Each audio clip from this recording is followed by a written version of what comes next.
What's up, you guys? It's Matt here. So I made a video earlier today and I made a couple of videos talking about the new proposal, the proposal 11933. Now, this proposal is at about 44% yes vote now. We're seeing this very close to quorum. It's like 14 or 0.14% away from quorum. We're seeing 44%. You still have some top validators that have yet to vote, like Orion Money and All Nodes, and we don't know exactly where they're going to lean, whether it's going to be a no vote or it's going to be a yes vote. It's not a done deal that it's going to be yes right now.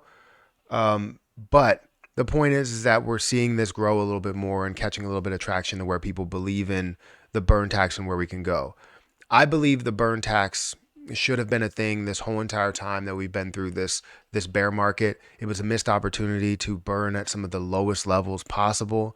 And then even trying to get exchanges to do or implement this within their exchange was necessary. And we didn't get a chance to do that because there was so much confusion and fighting over trying to just get either a burn tax on there or no burn tax on there.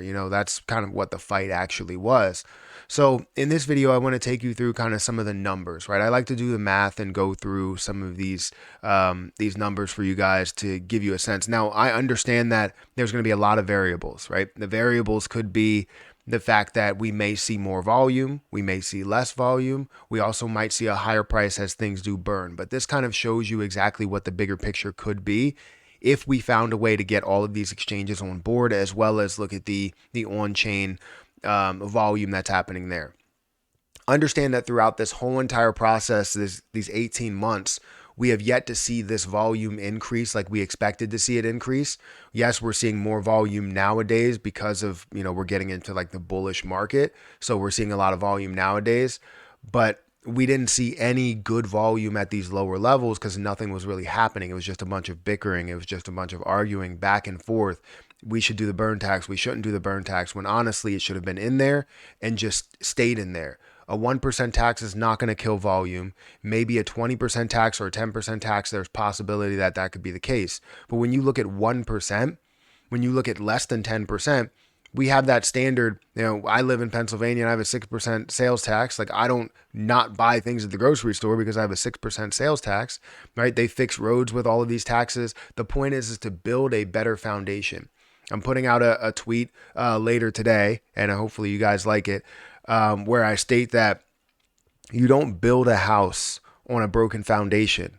You have to fix that foundation first. And I think that's a great analogy. I think that's perfect for it, because we need to fix this first before we start building a bunch of things on top of something that may not even be what this chain is all about or what this network is all about. So guys, hit that like button, hit that subscribe button, and hit the notification bell for more of these videos. Also, if you guys want to check out some of the links down below, it does help out the channel. And if you want to follow me on Twitter, follow me on Patreon, those links are also in the description.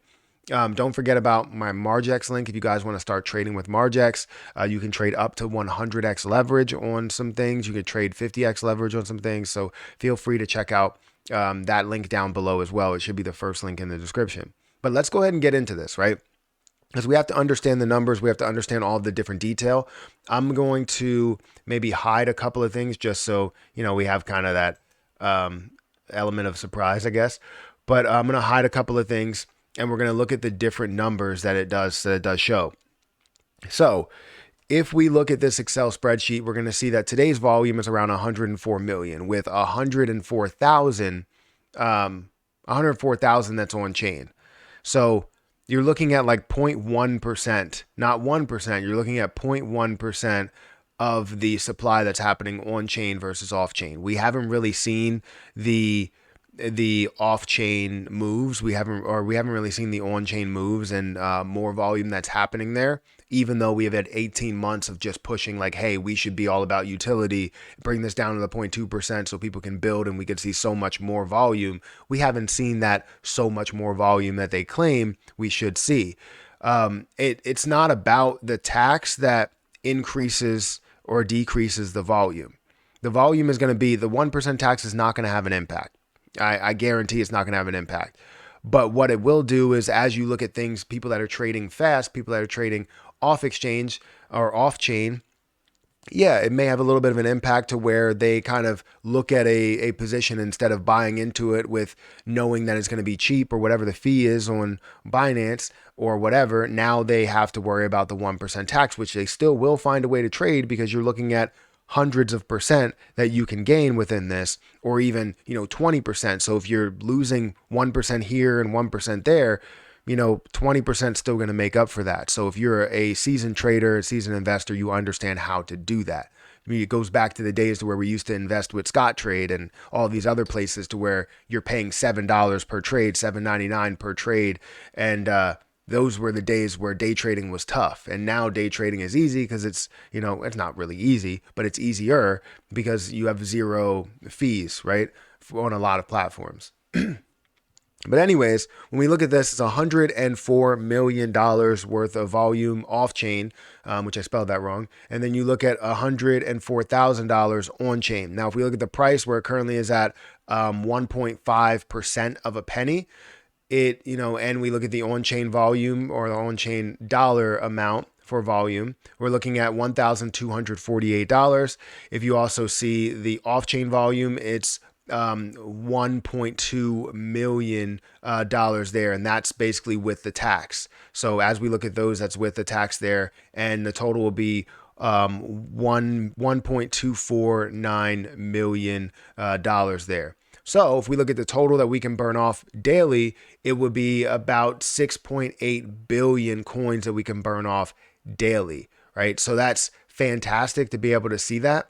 That's the total supply. I'm sorry. If we go into the breakdown here, which I did hide it, I hit it again. Don't know why I did that. Unhide. That's what I want to do. You're going to look at the daily burn that you can have is 7.9 billion coins out of the, from the $1.2 million that's there. Now, that's also, as we look at, that's also a very large amount, and it all depends on what the price is. It all depends on what the volume is, but you still have 1.7 billion that you could end up burning off total. Remember, you need 1,000 billion in order to get to a trillion. So at this level, if we can burn 7.9 or 8 billion every single day, we would end up burning off in 852 days. Now, again, that all depends if you have a different price. If you have a different price, then it may be different in the amount of coins you can burn off daily.